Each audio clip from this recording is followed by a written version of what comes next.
right, man, let's go. Terence Crawford takes to social media to say he's weighing about 197 pounds. A lot of people say, well, Canelo's in trouble now. Canelo's only weighed 187 pounds. Once again, you have to understand how this weight works. You have to understand how weight works. But he got a message. Let's let him spit his message. People call me a Crawford hater. First, I'm a Crawford lover. I'm just somebody who call it right down the middle. Stewart in the middle, low Stewart, whatever the hell it is, Malcolm in the middle. So let's cook. See what he had to say. What's up, y'all? Looking forward to being undisputed in September. Let's get it. It's work time. All right, man. He's saying it's work time now. A lot of y'all like, ooh, bud, he's 100 and I think that's 90, 96 or 80. I don't know, 86 pounds. It was another picture going around saying he was 197 pounds. I think he has 186 pounds. There was another picture, 197 pounds. And a lot of people don't understand how weight works. You know, when he won Undisputed versus Mikey Garcia, when he won Undisputed and he was taking like a little break, he was 100. I think he was 180 pounds. I think he showed the scale where he was 180 pounds. Mikey Garcia, when he was fighting at 140 to 147, he stepped on the scale at about 177 pounds I seen before. So y'all got to understand, when you lose it quick, you gain it back quick. So when you talking about this, oh man, you know, Bud can compete at cruiserweight or light heavy. No, nigga. What you walk around at and what you fight at is totally fucking different. It's totally different what you walk around at and what you fight at. Oh, he go down and he can make 60, 80. Think about Jermell Charlo Walker. Let me put some in this perspective for y'all. Think about what you think Jermell Charlo walk around at, right? And how Canelo did him. Well, you know, but man, Jermell Charlo is a physical specimen. Say what you want to say about him. Jermell probably walk around 190, 200 pounds easy. And look how Canelo did him. What y'all confusing is what you walk around at and what you fight at.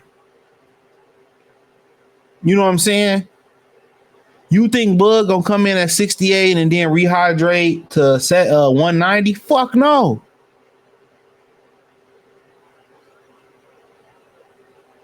That's kind of what you got to understand. Just because they walk around at this, think about this. If I said he weighed in at 180 after winning 140 pounds and he came down to 147, think about what Canelo walking around at. Y'all be thinking like this shit is conventional, 1+1. No, like I said, it's only 14 pounds. That's a lot of weight because you have to factor in the next 24 hours. They weigh in midday at 12 o'clock. Think about that for a minute. From 12 o'clock to 12 o'clock, that's 24 hours the same day. They don't get into the ring until about 9 o'clock or 10, almost another 12 hours. So in reality, you got 36 hours to put on weight. So Canelo gonna come in about a solid 200. 190, 200, that's what he coming around in. Bud is probably gonna come in 175, maybe 180 at the most. I'm not sure. It's a different world in there than what you walk around in and what you fight at. I'm telling y'all, it's a different world. And y'all thinking this mean that he gonna physically compete with this nigga? No. What's gonna determine him physically competing with Canelo is his genetics and how he puts the weight on. He's got great people around him. How you move with the weight on, how you absorb the punishment. You know what I'm saying? How you take the punishment. Like absorbing a punch is different. How do you take the physicality, the bumping, the grappling, the clinches, the physical pressure that he's going to apply with just his brute size and strength? It's not what y'all think it is. It's not 1 + 1 = 2 when it comes to this weight shit. When you say it's a 14-pound weight difference in weight, it's not like, okay, they got to weigh in and then step in the ring at 168. That'd be totally different. If they weigh in and then step into the ring, it's a totally different ball game. But you got about 36 hours to pack on weight. He's going to be extremely strong. Now, is it a downside to putting on that weight that fast? Absolutely. You're going to be a step slower. But guess what? By him moving up 14 pounds in boxing wise and putting on weight and not really being as light as he was at 47 or as light as he was at 40, 35, 54, he's going to be slower as well too, especially if he didn't put the weight on properly like Charlo didn't. He's going to be a step slower too. He's going to be a step slower too. You know, so once you put on that weight that fast, as you get older, it can take your prime out of you. You're going to be sluggish. You're going to start off slow, or you're going to be a little bit slower, but you're going to be able to absorb the punishment better. Somebody in the comment section like, just because you gain weight don't mean you can take a punch better. Yes, it fucking does in boxing. You know, yes, it does. That's why you don't listen to people in the comment section who don't know that. Yes, you do. You can take a punch better. Most people, you ain't got a chin, you ain't got a chin.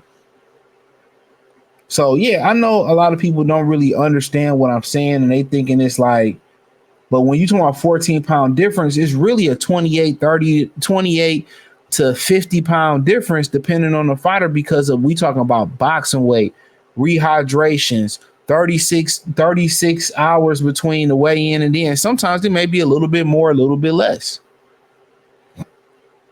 These dudes be coming in 40, 30, 50, 20, 30 pounds heavier. But as you get older, it's hard to suck it down and put it back on. That put a lot of stress on your body. That's why you see a lot of these dudes, they get out there one day and they just have a bad performance. They chin be gone or they just look sluggish. They can't pull the trigger. Yes, there is a downside to it. But when you're young and spry, you can scave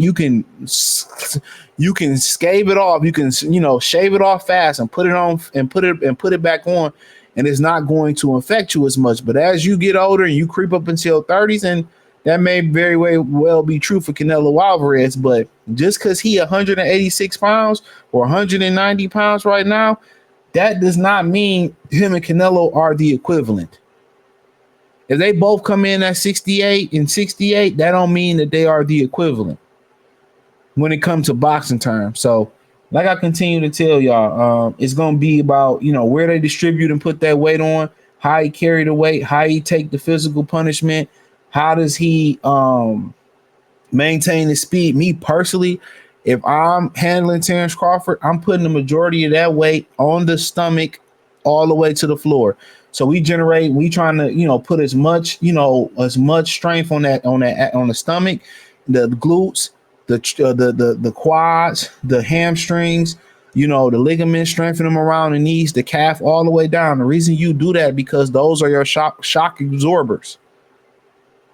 They a lot of times determine how you're going to take the punch, and also it determines, like, if you're running. Have you ever noticed when you're running? And let's say you in decent shape, when you in bad shape, when you start running, the first thing you really start noticing is you notice chest pains. But what's the next thing you start noticing if you kind of like when you running? What you start like, especially before you, like, if you custom to running distance, what's the issue? What's usually the issue to get through that first thing? You start feeling your quads tighten up. You start to kind of feel your legs getting heavy. And people who really used to running, you push through that first once you push through that little heat, then your legs starting to loosen up and you be good. But you notice when you running and you ain't in good shape, other than your chest starting to hurt a little bit, or you in decent shape, other than your chest, it's your legs. Your legs starting to get heavy. Your legs starting to tighten up. You starting to have to power through. And when you continue to run for the next minute or two, then your legs starting to loosen up and that blood starting to flow through your legs.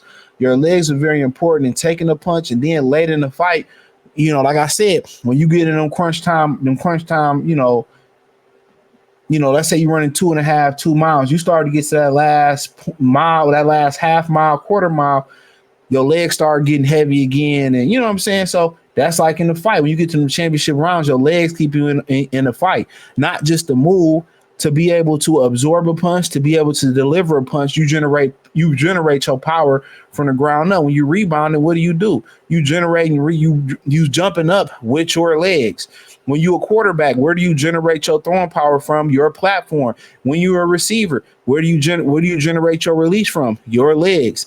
Like I said before, your legs is what's going to be key. And also your stomach is the bridge between that stomach and that waist is the bridge between your upper and lower body. Your stomach generates a lot of power as well too. So if I'm him, I'm really focusing on trying to be light up top, keep my hand speed, but I'm really focusing on really keeping my legs in the game. So if I have to move, I have the strength to move. If I want to, be stationary, I have the platform to be stationary and take a shot. So, but this weight is not conventional like you think it is in your brain. But hey, this is my opinion on it, my 2 cents on it. But hey, I'm a Bud hater. I'm just a logical person that understands the weight classes. But hey, believe what you want to believe. Hit the link tree. Check me out on X, Instagram, Spotify, Anchor, Cash App, Venmo, PayPal, Kick, Twitch, the whole nine. Everything's in there. Join the Patreon. Appreciate the love, support. Peace.